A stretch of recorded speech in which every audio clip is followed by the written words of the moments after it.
Hola compañeros, espero que se encuentren muy bien. En esta ocasión está con ustedes su amigo Martín Caicedo, Doctor Fares, para desarrollar con ustedes otra vez un examen de admisión. En este caso traeré a la gloriosa, a la grandiosa Universidad Nacional de Trujillo y vamos a desarrollar el examen del 2021 en el grupo A en la Universidad Nacional de Trujillo en el Departamento de la Libertad. Desde acá, en los agradecimientos, quiero mandar un saludo muy especial a mis amigos de la Unidad de Cuidados Intensivos del Hospital Regional de Lambayeque, liderados por el doctor Neftalí Román Campos Ramos, un gran amigo con quien he aprendido mucho en el residentado y quien está realizando una loable labor. Así que a él, a todos los médicos asistentes del Hospital Regional de Lambayeque, de las unidades de cuidado intensivo, les mando desde acá un caluroso aplauso, un caluroso saludo y espero que se encuentren muy bien. Y desde acá el agradecimiento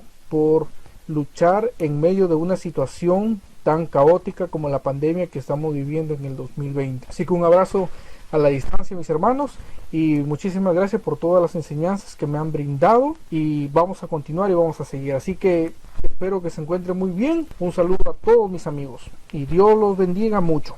En esta ocasión vamos a presentar el examen a la gloriosa Universidad Nacional de Trujillo. Búsqueme en mis redes sociales, estoy en mi canal de YouTube, estoy haciendo la resolución del área de biomédicas, principalmente biología y anatomía de las universidades del Perú. He hecho de la Universidad Nacional Pedro Ruiz Gallo, he hecho de la Universidad Nacional de Piura, incluso en las modalidades SADES. Conforme me vaya llegando el material que he pedido, conforme vaya consiguiendo más material, conforme me vayan enviando ustedes, estoy sacando los videos.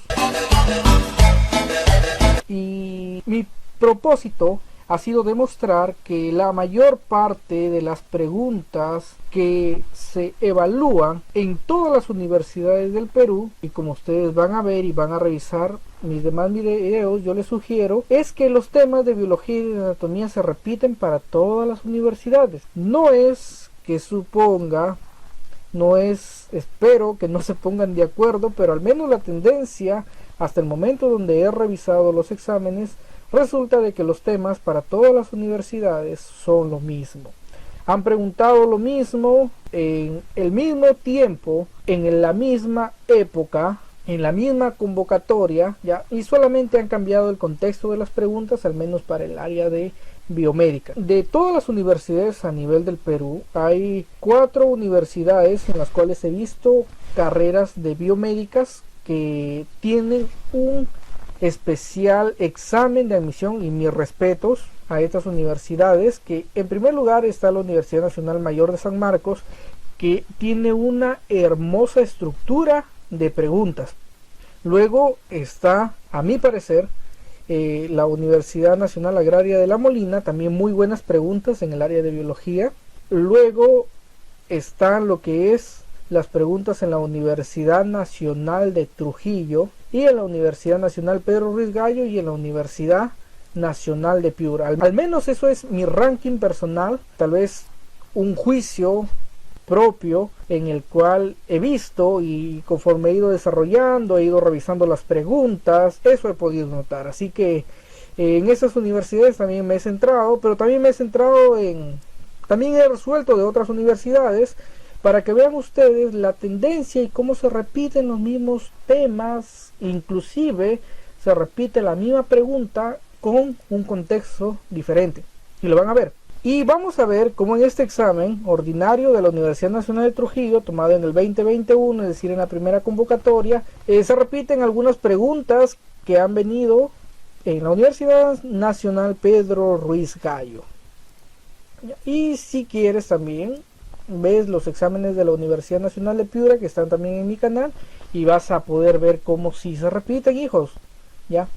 Y mi principal objetivo, como te dije en algún momento en los videos, es que puedas ver cómo postular a varias universidades e ingresar a la vez en ellas es fácil. O sea, no es que solamente los genios van a poder hacerlo, sino que tienes que dominar los temas, tienes que saber dominar tus áreas o productos básicos o temas básicos, e inclusive mucha habilidad operativa para poder desarrollar e inclusive interrelacionar temas, para que así puedas acertar a la pregunta, porque siendo sinceros, a este nivel lo que te interesa a ti más que aprender es poder ingresar. Entonces lo que yo hago es primero facilitarte el enfoque de las preguntas y enseñarte además de ello para que puedas fundamentar y puedas ingresar, ¿ya? Entonces mi temática es diferente a la de los demás canales, a lo de los demás docentes que están presentando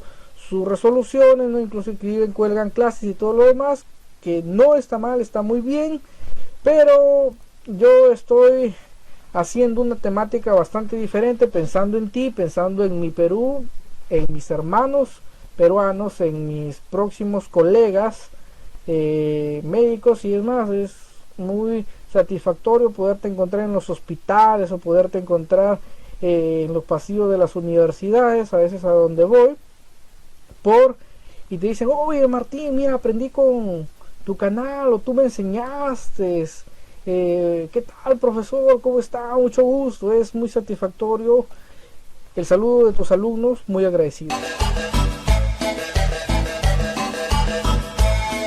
¿Ya? Entonces en esta ocasión vamos a empezar con nuestra resolución de preguntas para la Universidad Nacional de Trujillo 2020.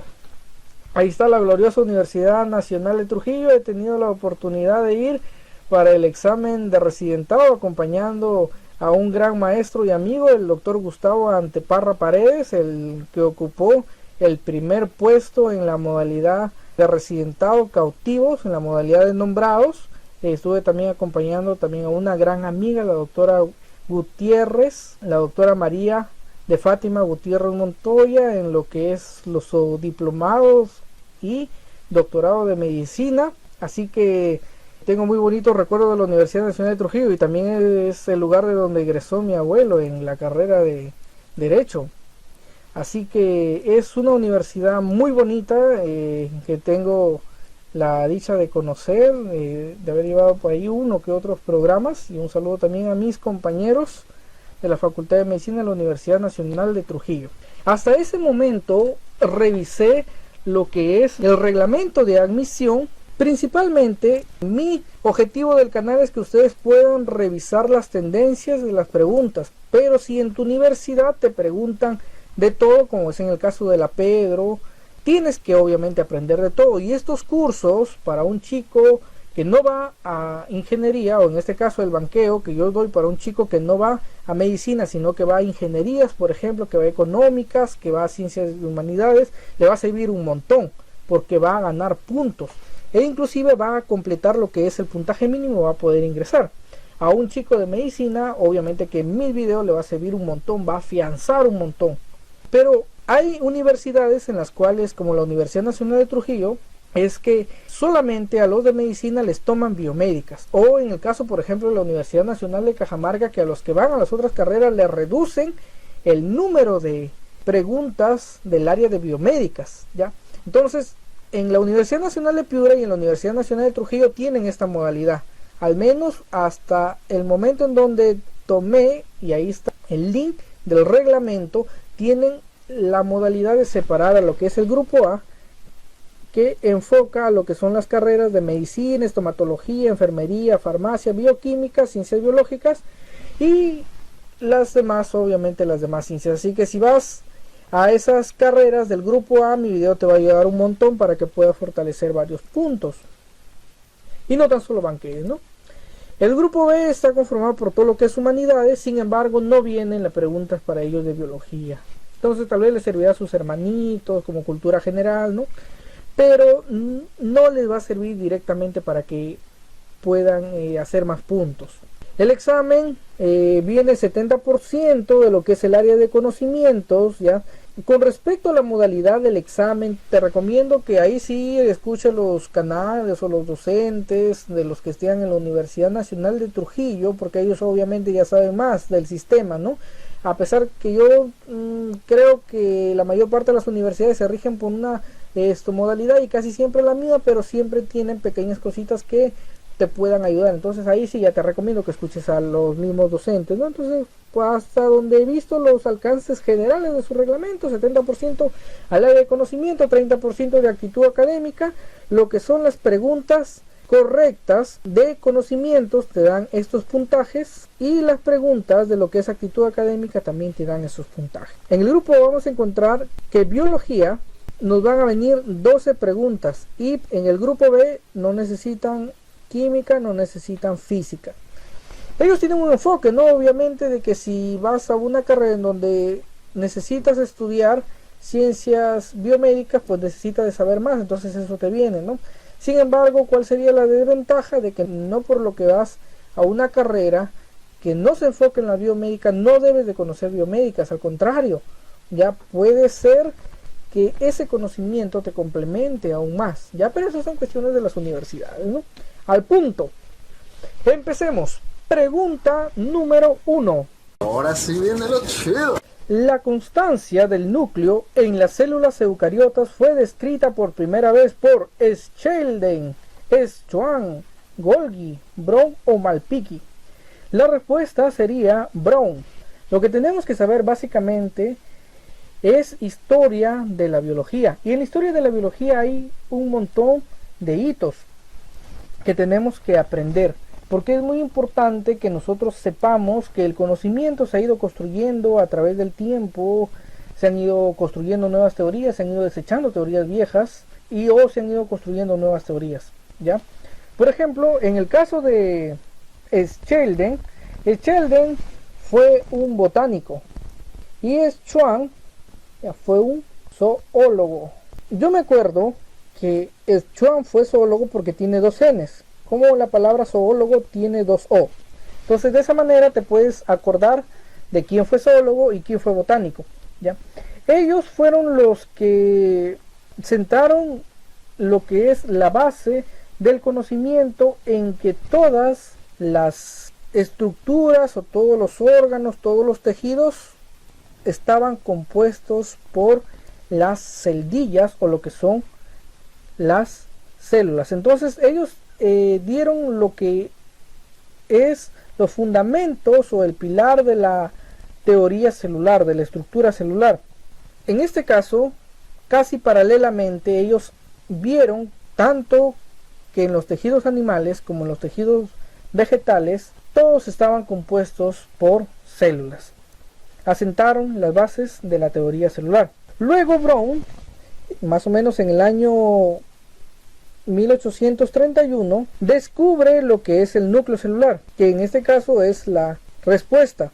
El contenido celular, o en este caso el protoplasma, fue descubierto por Purkinje en el año 1838, y el cual prácticamente decía que en el protoplasma se encontraba lo que es el citoplasma y estaba rodeado, delimitado por lo que es la membrana celular. Además, después sentaron las bases para que en el año 1855 Virchow o Rudolf Virchow, un médico patólogo, exprese el famoso aforismo ogni célula es célula, es decir, que toda célula proviene de otra célula preexistente.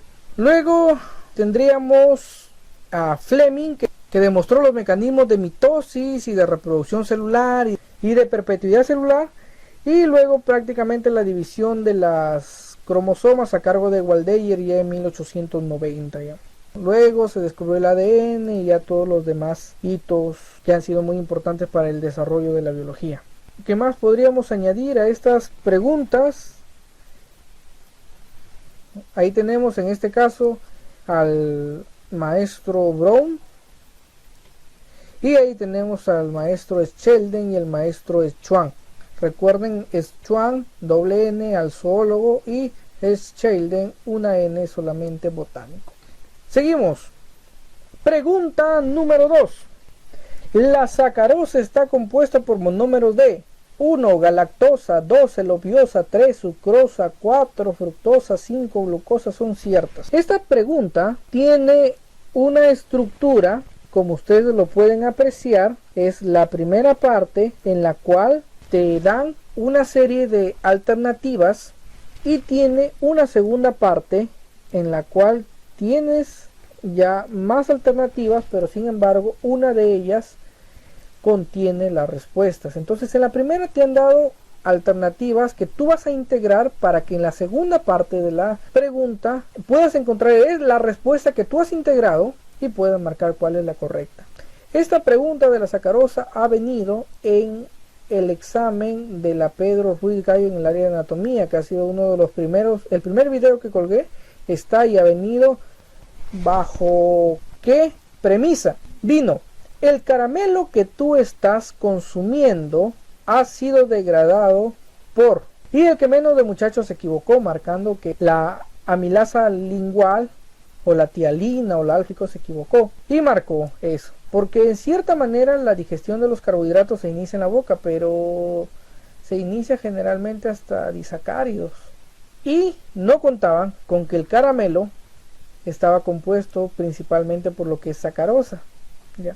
Luego la pregunta se volvió a repetir en el examen complementario y ahí sí vino específicamente: la sacarosa está compuesta por, parecida a esto, vino directamente. Entonces la sacarosa también la he analizado, todos estos disacáridos están también en mi video de biología de la Universidad Nacional Pedro Ruiz Gallo. En el primer examen 2021 vino y también hice un análisis de los principales disacáridos que te preguntan, así que te animo a que lo revises y a que veas que las preguntas van a venir una y otra vez, van a venir las mismas preguntas, así que tu ingreso está asegurado viendo mis canales y compartiendo con tus amigos. La sacarosa prácticamente está compuesto por lo que es glucosa y fructosa. Entonces tendríamos que la respuesta es la alternativa E, 4 y 5. Por acá te voy a hacer otro resumen como para que tú te acuerdes, como para que puedas revisarlo, como para que puedas chequearlo. Entonces por acá tenemos que los hidratos de carbono, ya, los hidratos de carbono o los glúcidos o los sacáridos o los carbohidratos, como quieras llamarlos, van a estar compuestos y se van a dividir por el número en lo que son monosacáridos, en lo que son oligosacáridos y en lo que son polisacáridos. Los enlaces, que también ha sido preguntado, de los hidratos de carbono, ya van a estar compuestos principalmente por lo que es el enlace de tipo glucosídico. Los monosacáridos van a estar prácticamente formados, en este caso, solo por los monosacáridos prácticamente, o sea, son la conformación, son las unidades básicas. Sin embargo, los oligosacáridos van a tener entre 2 a 10 monosacáridos. Y los polisacáridos, estos sí van a tener más de 10.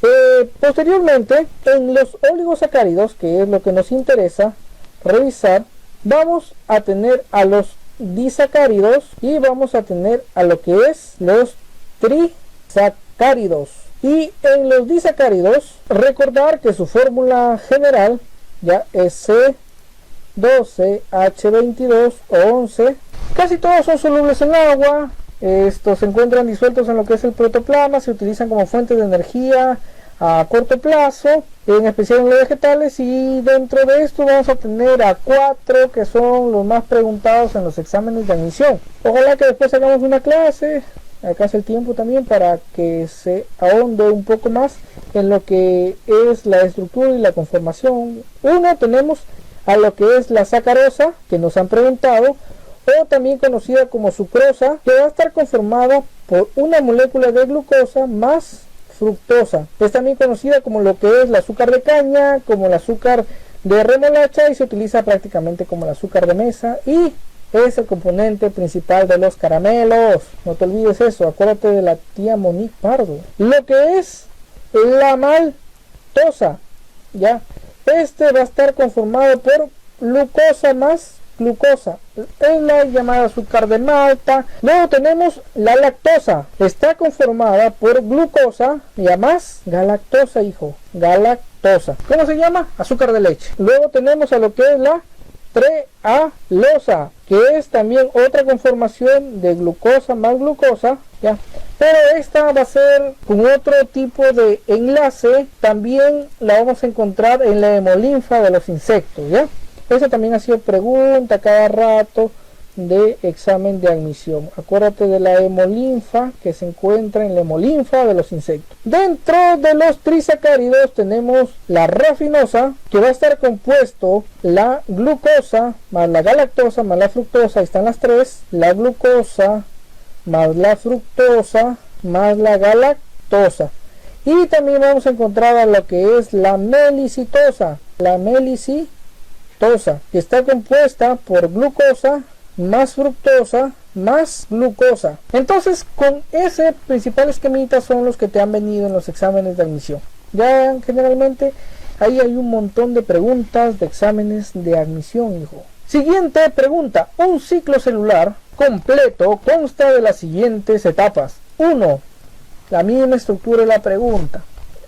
Dicen que al hacer este tipo de preguntas haces que el alumno se confunda un poco, ya, así que por lo tanto hay alumnos, ¿no?, de que se confunden.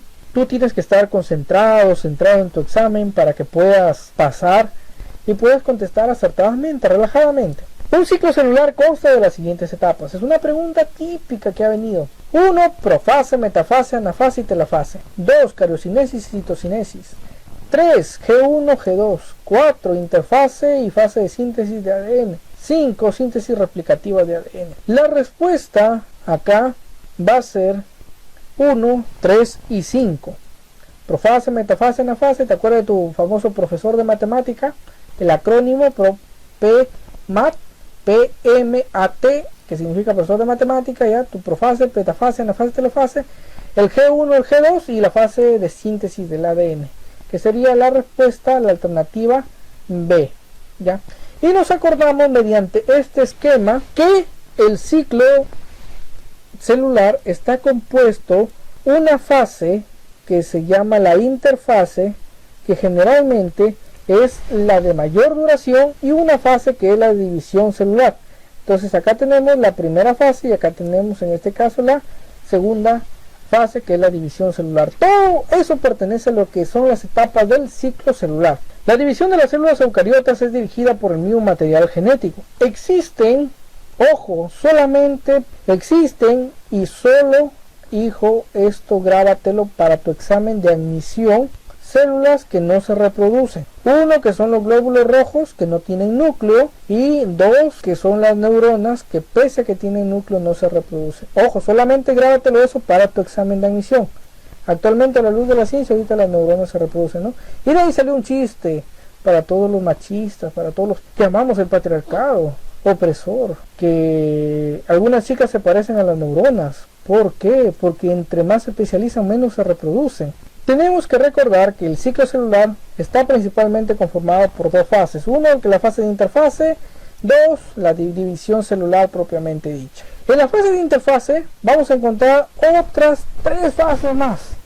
La fase G1, la fase G, que significa crecimiento, la fase S, que significa fase de síntesis, la fase G2, otro crecimiento, ¿ya?, antes o previo de lo que es la división celular. Entonces, en la fase G tenemos a lo que es la fase de crecimiento. Ojo, hijo, la fase de crecimiento, ¿ya?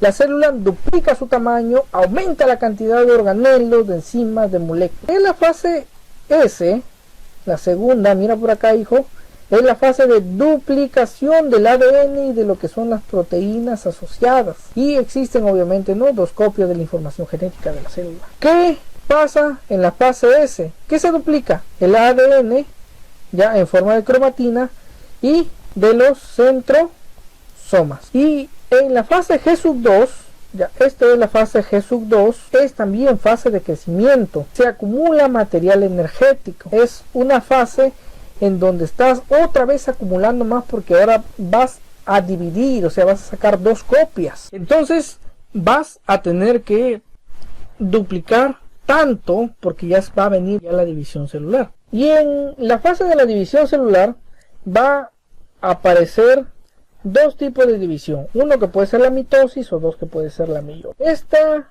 pregunta también está analizada en el video de biología de la Universidad Nacional Pedro Ruiz Gallo 2020, porque también ha venido lo mismo y ahí también lo expliqué. Incluso expliqué las diferencias entre lo que son la mitosis y la meiosis. Dijo, conmigo vas a ver cómo las preguntas se repiten en todos los exámenes. Conmigo ingresas, hijo. Pregunta número 4. Acerca del tejido suberoso de los vegetales tenemos que 1. Se ubica por encima del epidermis. 2. Deriva del felógeno. 3. Presenta lenticelas en lugar de estomas. 4. Es monoestratificado. 5. Sus células permanecen vivas en el tejido adulto. Como yo les dije, la Universidad Nacional de Trujillo se caracteriza porque tiene uno de los exámenes también más difíciles a nivel nacional. Y además que estas preguntas te permiten integrar, evaluar la capacidad del alumno, a tanto dominio, que tanto poder de integración y poder de relacionar tiene. Entonces, vamos a ver, si te acuerdas del tejido suberoso de los vegetales, tendríamos que derivan del felógeno y presentan lenticelas en lugar de estomas, que sería la alternativa C, 2 y 3. Y ahí vamos a hacer un pequeño cuadrito acerca de lo que son los tejidos vegetales. Tejidos vegetales se clasifican los tejidos embrionarios o meristemáticos y también los tejidos adultos. Claro, si uno es embrionario, el otro va a ser adulto o definitivo. Dentro de los tejidos meristemáticos, ya por la ubicación, vamos a tener que pueden estar ya en la punta, en lo que son el ápice, y se van a llamar apicales, ¿ya? Y los que van a estar laterales, los que van a estar a los lados, ¿ya? ¿En dónde vas a encontrar puntas, hija? Habla, hija, en la planta, en la yema terminal y el cono vegetativo. Y también vas a encontrar tejidos embrionarios o meristemáticos laterales en el cambium vascular y el cambium de tipo tuberoso. Por acá tenemos a los tejidos adultos en definitivos. En la Universidad Nacional Pedro Ruiz Gallo la dividimos en 5 tejidos. 1, y se van a dividir en este caso, estos se han dividido por lo que es la ubicación, o sea, es decir, los tejidos embrionarios, y los tejidos adultos o definitivos se van a dividir por su función, ¿ya? Y vamos a tener a la primera división, que es al tejido protector. En el tejido protector vamos a tener a la epidermis y al suber. 2. Al tejido mecánico vamos a tener a lo que es la clerénquima y lo que es la esclerénquima. Y también vamos a tener en los tejidos de tipo fundamentales, adultos fundamentales, clerénquima, a lo que es el aerénquima, el acuífero o el reservante. También vamos a tener en conformación a un tejido de tipo secretor. También vamos a tener un tejido de tipo vascular. En el vascular vamos a tener el famoso xilema y loema. Para que te puedas grabar los tejidos adultos en definitivos existe una mnemotecnia. Un mecánico protector y fundamentalista secretó la báscula. Solamente es para que te puedas grabar la mnemotecnia. Entonces un mecánico protector y fundamentalista secretó la báscula. Ya de esa manera te acuerdas del tejido mecánico que está conformado por clerénquima y esclerénquima, el tejido protector que está conformado por epidermis y suber, del tejido fundamental que está formado por clerénquima, aerénquima, acuífero, reservante. Puede ser, ¿no? Se puede presentar de esas maneras, el tejido secretor y el tejido que es vascular. También se habla de lo que es la peridermis. Normalmente la peridermis, vamos a poner por acá, la peridermis normalmente reemplaza lo que es la epidermis en los tallos y en las raíces que tienen crecimiento de tipo secundario. Eso es lo normal. Sin embargo, está conformado mayormente acá por acá, como les digo, estamos haciendo la peridermis, que es un tejido suberoso protector, un tejido suberoso de tipo protector, que en la madurez tiene células muertas, está conformado también por el cambium suberoso o felógeno y por la felodermis, la parte interna. Estas preguntas han venido, unas preguntas parecidas en el simulacro que hace poco acaba de rendirse en la Universidad Nacional de San Marcos. El tejido adulto o definitivo, pero vamos a hablar del tipo protector. Generalmente vamos a tener, por ejemplo, una fila de células en el tejido protector, vamos a tener una sola capa de células variadas. El citoplasma va a contener lo que son algunas enzimas, algunos pigmentos como las antocianinas, o generalmente sí. Entonces vamos a encontrar en este caso en el tejido protector generalmente es una capa que no tiene cloroplastos, que en el caso de lo que es el citoplasma contiene algunos pigmentos como las antocianinas. La pared celular va a tener cutina o suberina. Presenta pelos, presenta tricomas, pelos o tricomas, presenta estomas y presenta lenticelas. Recubre y protege las partes aéreas de la planta, tanto hojas como ramas y frutos. Por acá tenemos a lo que es el tejido epidérmico y por acá tenemos al tejido suberoso. En el tejido epidérmico las células van a estar vivas, aplanadas, así como tu amiga, impermeables. Debido en este caso a la cutina,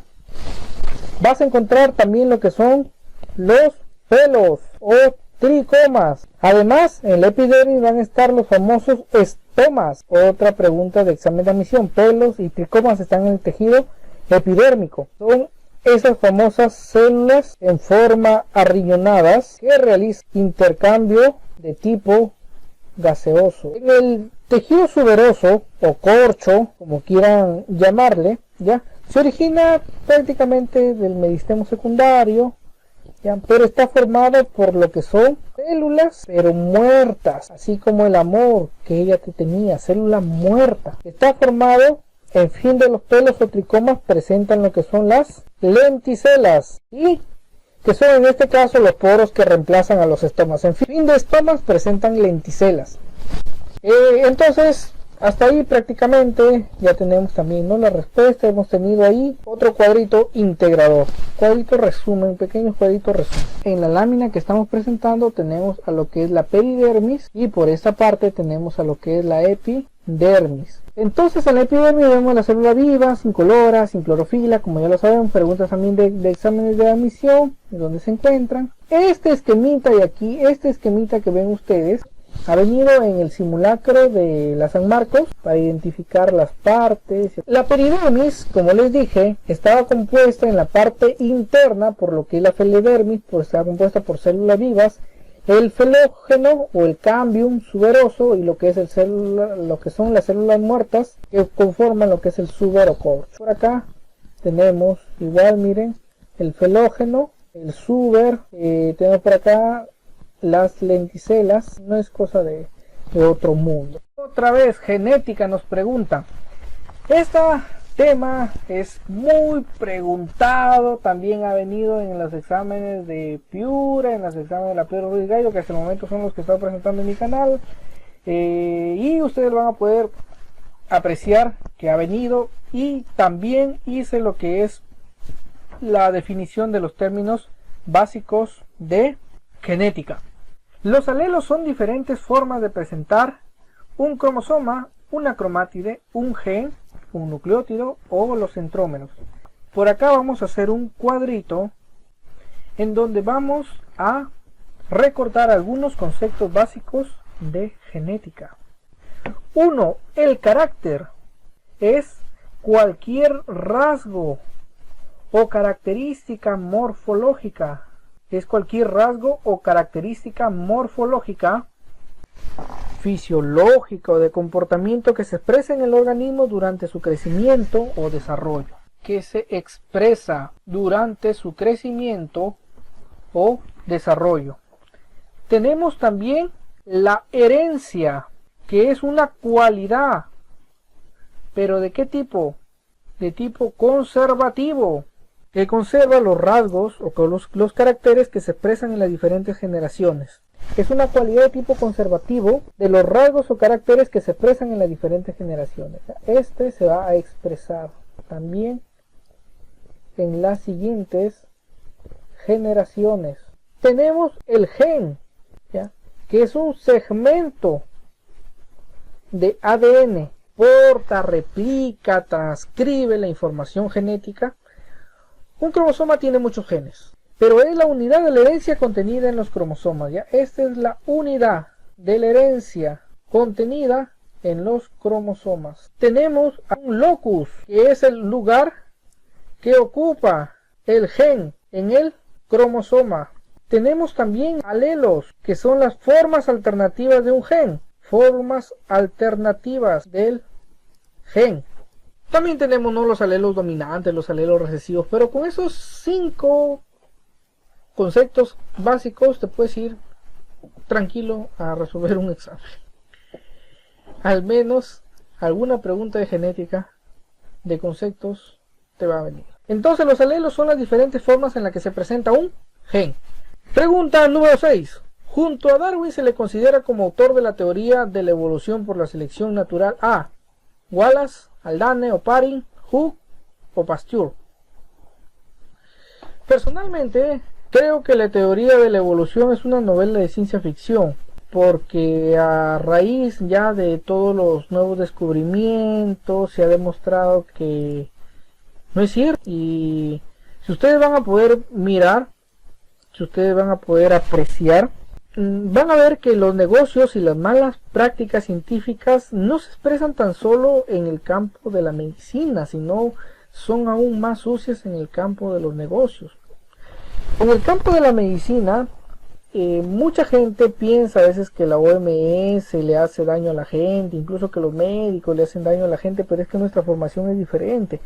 Sí es cierto que existen protocolos de la OMS que están totalmente desfasados y que no son aplicables a la realidad, pero nosotros, o sea, como médicos tenemos una formación crítica, una formación bastante diferente a las demás formaciones o las demás carreras. Es diferente, y es diferente también inclusive cómo es el pensamiento de los cirujanos y cómo es el pensamiento de los que se dedican a lo que es la parte clínica en el campo de la medicina. Eso no quita de que también en nosotros haya malos médicos que hacen lo que se llama mala práctica científica o lo que hacen mala praxis. Entonces van a entender ustedes que hay, entre comillas, científicos o arqueólogos o personas, entre comillas, de ciencia que van a incurrir en esas prácticas de mala práctica científica, con el objetivo obviamente de vender y de generar ganancias. Entonces, en una cierta ocasión, a partir de un diente de un animal que era un cerdo, reconstruyeron un aparente Homo habilis y así lo vendieron, y aparentemente ese era el escalón perdido, ¿no? Pasó hasta unos años después, hasta que la misma National Geographic se retractó, y hasta ese entonces ya se habían escrito como 100 tesis solamente basándose en el diente de ese cerdo que se le atribuyó de una persona. Entonces los tipos que se han dedicado a lo que es la teoría de la evolución son tipos que simplemente lo han hecho por vender, por marketearse. Hasta incluso caen en esta práctica algunos de los arqueólogos, ¿no? Incluso algunos de nuestros arqueólogos peruanos arman algunas teorías media locas, medias conspirativas, hasta incluso ya del fenómeno ovni extraterrestre para vendernos su libro, ¿no? Y aparte, yo creo que deberían ser más sinceros y venderlo como novela de ciencia ficción que como si fuera parte de la comunidad científica, ¿no? Y es por eso que a veces ya comunidades científicas, cuando otra vez intentan hacer los estudios, salen fallidos, porque en la ciencia, para que algo sea verdad, necesitas que otro haga los mismos estudios que tú, generalmente bajo las mismas condiciones, y saca los mismos resultados. Más o menos así. Por ejemplo, aquí tienen ustedes un cráneo, ya, de un hipopótamo. Un evolucionista hubiera interpretado que este hubiera sido pues un animal, qué sé yo, un animal, casi un ser mitológico, ¿no? Sin embargo, miren cómo es el hipopótamo, un animalito tan bonito, tan bello, te parece a tu ex. ¿Quién fue el que junto a Darwin se le considera como autor de la teoría de la evolución por la selección natural? A Wallace. La teoría de la evolución suele celebrarse el 24 de noviembre, sí, noviembre, mes de los locos, en el cual Darwin publica el libro, ¿no? El origen de las especies. El origen de las especies. ¿De qué año? De 1859. Por acá vamos a hacer una pizarrita a las teorías del origen de la vida, pues tenemos principalmente la teoría creacionista, que a esta teoría le decían la famosa teoría dogmática. Sin embargo, varios de los científicos que son de renombre en el campo científico apoyan lo que es la teoría de tipo creacionista, y más por lo que es la dignidad del hombre. Está lo que es la teoría evolucionista, principalmente el máximo representante es Darwin, y también está lo que es una teoría ecléctica, y también una teoría ya un poco, también yo lo veo más alejada ya de la realidad, ¿no? Que también pueden esto incluir. Pero dentro de la teoría evolucionista tenemos la teoría de Lamarck, en el cual dentro de la teoría evolucionista tenemos a la teoría de Lamarck. Como lo decía también en el examen de admisión pasado de la misma Pedro, no sé quién de las 12 copias, si la Pedro de la ONT o de la ONT de la Pedro, pero vino que él había enunciado la famosa teoría del uso y desuso. La teoría del uso y desuso. Y también la teoría de los caracteres adquiridos. Es decir, con el famoso ejemplo de la jirafita, que esos desarrollos se iban heredando de generación a generación, y como no se pudo probar científicamente, se dijo que era a través de miles de millones de años que la evolución se realizó. Entonces esas dos teorías, la del uso y desuso de los órganos, o la teoría de que la función crea el órgano, y la teoría de los caracteres adquiridos, corresponde a Lamarck. Luego viene la teoría de Charles Darwin y Alfred Russel Wallace, o Wallace como algunos les dicen, ¿no? Que ya decían acerca de la teoría de lo que es la selección natural.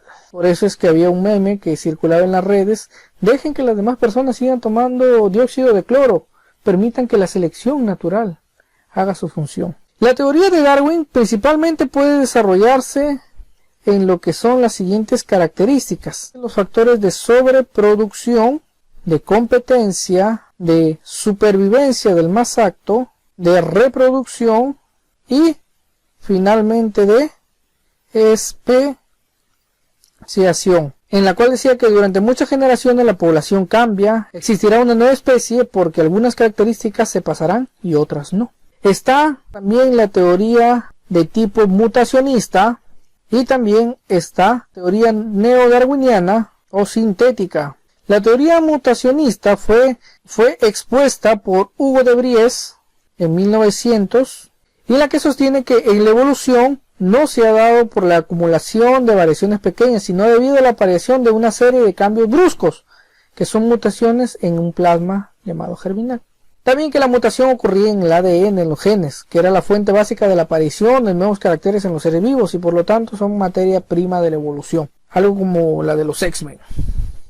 La teoría neodarwiniana o sintética, ya que tiene como expositores es Spencer, Weisman, Myers, Simpson, que afirma que las mutaciones son la fuente básica de la variabilidad genética en las poblaciones. La selección natural actúa preservando las pocas combinaciones génicas adaptativas dentro de las infinitas probabilidades inherentes al conjunto genético. Y la transformación evolutiva no depende solamente de la aparición de los 9 genes, sino también de la alteración de la frecuencia de todos los genes en una población. Entonces, hasta ahí hemos dado la respuesta de que es Wallace el coautor de la teoría de la evolución. Entonces ya saben cómo los evolucionistas interpretan a los cráneos. Pregunta número 7 de biología. Con respecto al suelo, la capa con fragmentos de roca parcialmente alterados por meteorización y en contacto con la roca madre se denomina horizonte. Resulta que estas preguntas de ecología, por ejemplo en la Pedro, que es donde estoy estudiando, no vienen, ¿no? Sin embargo, hay Universidad Nacional de Cajamarca, como la de Trujillo, y otras universidades más que sí preguntan temas de ecología. Creo que la Vía Real también te pregunta temas de ecología.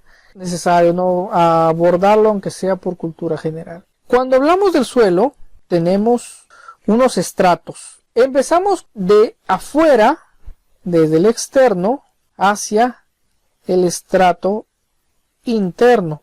y empieza con el horizonte O, luego el horizonte A, B, C y D. Yo para acordarme lo digo, bueno, que empiece desde 0. 0 es como O para mí, para acordarse, ¿ya? Y luego viene el A, B, C y D. El D, como es el último, el que está pegado, es la roca madre. El segmento o el horizonte C es el que está o contiene fragmentos de la roca madre. El horizonte B contiene los minerales finos. El horizonte A contiene la materia orgánica, ya orgánica, y el horizonte O son los primeros centímetros del suelo. Sabiendo esto, ¿cuál sería nuestra respuesta? A ver, hijos, con respecto al suelo, la capa con fragmentos de roca parcialmente alterados por la meteorización y en contacto con la roca madre se denomina horizonte C. Ahí ustedes la tienen. Bien, para mis queridos profesores, mucho TikTok, mucho Photoshop, pero anda, pídeles que usen Word, Excel, o que bajen la tarea de las bendiciones. Hasta un accidente cerebrovascular les agarra. Bien, seguimos con la parte que personalmente me gusta bastante, la parte de anatomía, ¿ya? Las preguntas de anatomía, al menos las he visto bastante pasables, bastante básicas y bien manejables, en especial para los alumnos, ¿no?, que postulan a las áreas de anatomía. Así que yo les recomiendo principalmente de que ustedes, por el mismo hecho de estar estudiando para anatomía, pues se supone que dominan los temas, así que por favor céntrense también en los demás temas para que puedan ganar más puntos, porque ese es el objetivo a veces de los exámenes, que ganen más puntos. Continuamos. El órgano que se ubica en el mediastino es A, pulmón, corazón, estómago, hígado o riñón. Y la respuesta es mediastino. El pulmón no, porque si tú recuerdas, en la cavidad torácica, debajo del cuello, entonces vas a ver que en la cavidad torácica está compuesta por lo que son las costillas, el esternón. Mira, bien bonito el esternón que he realizado. Están los dos pulmones, tu pulmón derecho y tu pulmón izquierdo, y entre los dos, detrás del esternón, está el corazón. El corazón está ubicado en el mediastino. Es una cavidad que se encuentra entre los dos pulmones, y ahí es donde se va a ubicar el corazón. Obviamente que nosotros vamos a tener hasta, algunos dicen 5 mediastinos, es decir, un mediastino, digamos, lo vamos a ver en vista lateral. Algunos dicen, les digo, que hay 5 mediastinos: un mediastino superior, un mediastino anterior, mediastino medio, un mediastino posterior y también inferior. Algunos consideran que hay 4 mediastinos: el superior, el anterior, el medio y el posterior. Para los exámenes de admisión, generalmente tú solo vas a considerar que hay 3 mediastinos. Entonces, acá tienes tu pulmón derecho, acá tienes tu pulmón izquierdo, y el espacio que hay entre los dos pulmones, ese es el mediastino. Entonces, este mediastino va a tener 3 partes o 3 compartimentos. El mediastino, escúchame bien, visto de manera lateral, ya va a tener así 3 compartimentos, pero visto de manera, como te digo, lateral. 1 es el mediastino anterior, 2 es el mediastino medio, que es el más grande, y 3 es el mediastino posterior. En el mediastino anterior vamos a ubicar al timo principalmente. En el mediastino medio vamos a encontrar al corazón. Sí, al corazón, a lo que nunca tuvo tu ex. Y en el mediastino posterior finalmente vamos a encontrar a lo que son a los grandes vasos. Entonces, para los exámenes, grábatelo de esa manera. Así han venido esas preguntas y no hay que ahondar mucho, digamos, en ese tema, ¿no? Y el resto déjaselo a los anatomistas. Pregunta número 9. Hueso sesamoideo. ¿Qué es un hueso sesamoideo? Es aquel hueso que se encuentra entre las articulaciones, ¿ya? Esta es una pregunta que se ha repetido varias veces, ha venido una y otra vez, inclusive en los exámenes de la Pedro, creo que también en los de la UNP que está desarrollando, viene a cada rato. El hueso sesamoideo de mayor tamaño es, a ver, la rótula, hueso nasal, esternón, cúbito, tibia. La rótula, ya la que forma la rodilla, la que te pega con la silla. La rótula es el hueso sesamoideo de mayor tamaño. Es un hueso que está entre las articulaciones. También existe en la morfología ósea.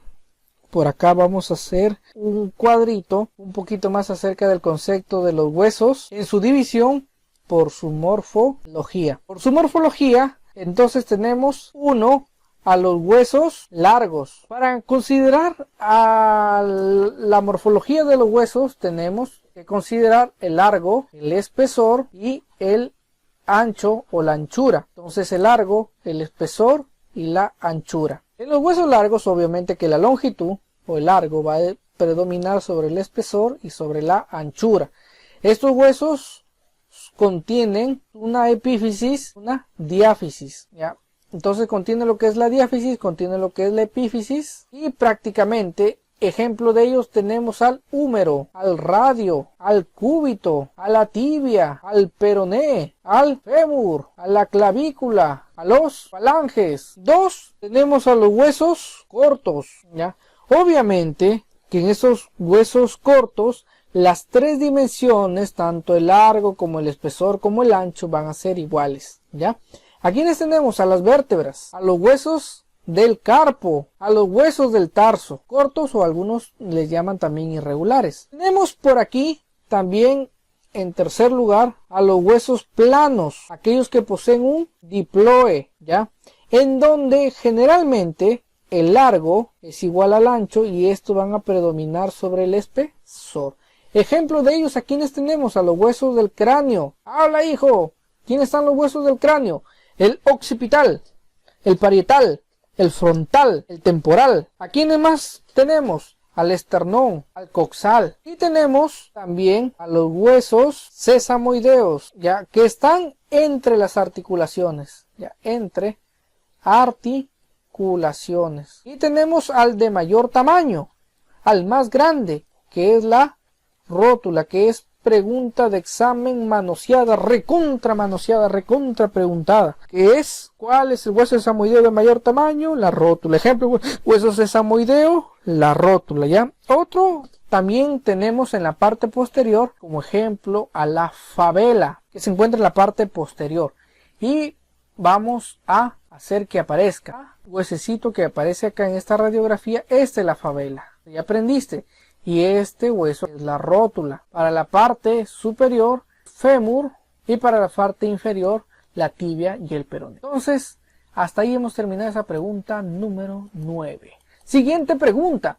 Con respecto al hígado, este excreta al duodeno. El hígado, ¿qué cosa es el hígado? Es la glándula más grande del cuerpo humano. Es la más voluminosa de las vísceras, así grandota, es la más voluminosa de las vísceras. En el adulto pesa casi 1,5 kilos. Por acá vamos a poner nuestros esquemitas para poder realizarlo, ¿ya? Y tenemos a nuestro gran y querido hígado. Es la glándula más grande, es la más voluminosa de las vísceras, pesa casi 1,5 kilos. Cuando hablamos de casi 1,5 kilos, hablamos de lo que es un peso cadavérico, porque si le sumamos casi medio litro de sangre que contiene y otras sustancias más, ya, entonces llega a pesar casi de 200 a 2,4 kilos. Y este es el peso fisiológico. Es de color rojo, pardo, consistencia fiable, bastante maleable. ¿Y cuáles son en este caso las funciones? 1. El metabolismo de lípidos, grasas y proteínas. 2. Almacena vitaminas. ¿De qué tipo? A, D, B12, también B1, B2, B3, B4 y la vitamina K. Si quieres una revisión de vitaminas, anda a mi video del banco de Piura. Ahí ellos preguntan bastante vitaminas. Ya ese es uno de los temas fijos que va a venir en los exámenes de admisión de Piura. Luego, también, ¿qué cosa almacena? Almacena hierro. También, ¿qué cosa sintetiza? Factores de coagulación. Por eso no malogres tu hígado, hijo. ¿Qué más te sirve el hígado? Para después de que haberte tirado las bombazas, si es que ingresas, te desintoxica, ¿ya? Sirve también para lo que es la secreción de bilis, hematopoiesis, fetal, hemocateresis en la etapa postnatal, ya, pero ahí tenemos una de las grandes funciones a grosso modo. Entonces, habiendo dicho todo esto, con respecto al hígado, secreta el duodeno. ¿Qué secreta? Sales biliares, ya. Simógenos no secreta. ¿Qué más? Bicarbonato, no secreta. Y las sales biliares, obviamente que están compuestas de colesterol, imagínate. Lo que emulsifica las grasas está compuesto de grasa. Mira qué grande es nuestro cuerpo humano. Lo que está compuesto de grasa se emulsifica las grasas. Está compuesto, entonces en este caso tendríamos la alternativa 2 y tenemos la alternativa 4 y nuestra alternativa sería la alternativa C. El nervio vago inerva todas las estructuras. El nervio vago. Ya para hacer eso tenemos que remontarnos un poco a lo que es el sistema nervioso periférico y recordar a nuestro 10º par. El nervio vago. ¿De qué tipo es? Si es vago es mixto. Mira hijo, si es vago es mixto. Y le recordamos nuestras mnemotecnias. Entonces, el nervio vago inerva las siguientes estructuras. El nervio vago es un nervio mixto, como ya lo hemos visto, y inerva todo lo que son las estructuras de los órganos torácicos, de los órganos abdominales, por lo tanto tendríamos el 2 y el 4, que esa sería nuestra respuesta. Bien, lo confirmamos y empezamos a recordar lo que son los 12 pares craneales, y para recordar a los 12 pares craneales tenemos hasta, miren, 3 mnemotecnias. El primer par es sensitivo, es el olfatorio, el segundo es el óptico, el tercero el motor ocular común, el cuarto es el patético troclear, el quinto trigémino, sexto motor ocular externo o el axducen, el séptimo par es el facial, el octavo es el auditivo, el vestíbulo coclear, el glosofaringio es el noveno, el espinal es el 11º o accesorio y el 12º finalmente es el hipogloso. ¿Qué es lo que debemos saber con respecto a estos pares craneales y que nos han preguntado en los exámenes de admisión? ¿Quiénes son sensitivos? Aferentes. Habla hijo. El olfatorio. Acuérdate de 128 sensaciones, ¿ya? El óptico y el auditivo. Entonces esos son los 3 nervios de tipo sensitivo. ¿Quiénes más tenemos? A los motores, ¿ya? O a los eferentes. ¿Quiénes son? Muchachos, 3, 4, 6 y 11 y 12. ¿Ya? Acuérdate, mira, ve, dice acá motor ocular común. El 4 también es motor ocular común, pertenece al ojo. El 6, ¿dónde está el 6? Que también pertenece al ojo. Motor ocular. ¿Ves? Esto no es nada del otro mundo. Ya, motor ocular común, también acá está o el abducen. Y el 11 y el 12. ¿Ya? Son motores o eferentes. Y los que quedan son los mixtos. Por acá. ¿Quiénes son mixtos? Habla, hijo. Los que quedan. 5. ¿Quién más es mixto? 7. ¿Quién más es mixto? 9 y 10. 5, 7, 9 y 10. ¿Ya? Si no, acuérdate, 579 vagos. La mnemotecnia tienes, oye mamá, papá, traigo minifalda, ahora mis glúteos no estarán helados. Como siempre las señoritas, llevándola contra todo. La opción número 2, mamá, por ti me fui a Galicia, no esperes hijos. Y ya saben que andan con ideas modernas. Opción número 3, Osama, osado y muy peligroso terrorista musulmán fríamente asesinó gente norteamericana enlutando hogares. La que más se utiliza es la primera, ya para que te puedas grabar desde el primero hasta el último. Pero nuestro rey de esta ocasión es el nervio X, que es el vago. ¿Qué es lo que tenemos que saber con respecto al vago? Que es mixto. Y si es mixto, presenta lo que es una parte motora y también tiene una parte sensitiva. Como parte motora, el mixto inerva a todo lo que es el paladar de tipo blando, a la faringe y también al tracto o al tracto gastrointestinal. Mira, todo lo que tiene que ver con comida lo inerva él. También a quién más, al corazón. ¿A quién más va a inervar? Las vías respiratorias. Mientras que por la parte sensitiva vamos a ver que va a ayudar al oído externo. ¿A quiénes más? A la epiglotis, también a la faringe, con las vísceras abdominales y torácicas. Hasta ahí tendríamos nuestra respuesta. Pregunta final, pregunta número 12.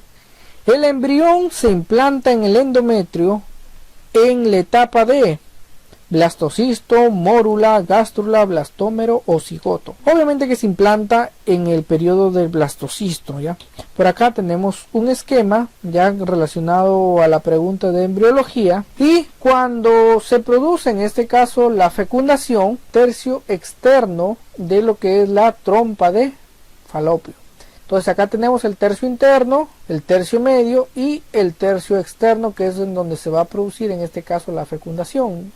Entonces el ovario, a través o ayudado por las migraciones, ya se va hasta la parte externa, y aquí se encuentran, como decía, se encuentran la florcita y la mariposita, y se produce en este caso la fecundación, ¿no? Por el encuentro del espermatozoide y por el encuentro del óvulo. Entonces se produce en el tercio externo de la trompa uterina, o más conocido como la ampolla tubárica. Ahí se produce la fecundación. Posteriormente se forma lo que es el huevo o cigoto, y estos se van a dividir finalmente en lo que son blastómeros, y ya al cuarto día tenemos la formación de la mórula, blástula y finalmente la gástrula. Para que te acuerdes, yo me acordaba de Mr. Burkan King: mórula, blástula y gástrula.